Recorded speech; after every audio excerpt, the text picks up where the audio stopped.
to where we're living today. And so his grandfather turned totally away from what his father Hezekiah would have instructed him to do and how to live in right standing with God, and did all that was evil.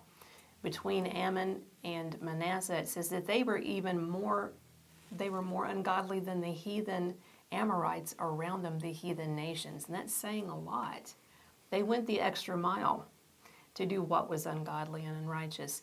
And in the midst of this, here comes a little 8-year-old boy who, again, would probably have known his great-grandparents, but he had no living example as he was coming into the throne of a godly king. He had no living example. Now, there are some things that are interesting we're going to get into a second about his mother's father, his maternal grandfather.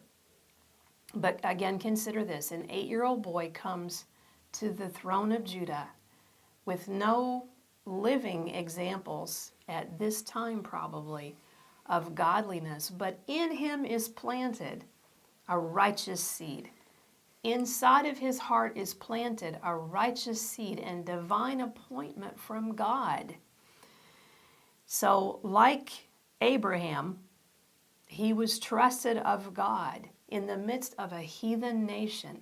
He was trusted because the seed of God was in him and God knew his heart. Abram, it says, left the Chaldean region, and he went to a land that God drew him to.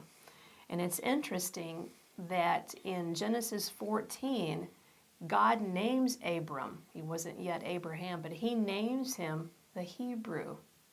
And if you do a word search and you go back to the root of the word Hebrew, the meaning is one that would cross beyond. It's abar. The word is abar. So Hebrew comes from the word abar. One who would cross over. And so Abraham did just that. He crossed over from what was familiar and the culture that he knew in the Chaldean region. And he crossed over and went to pursue a promised land that God was drawing him to.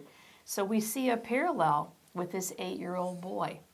He, like Abraham, was the one who, because God knew his heart, would cross over and would take Judah out of the sin that they were in, and he would reestablish the foundation of Jehovah. In fact, Josiah's name is Foundation of Jehovah. How prophetic was that?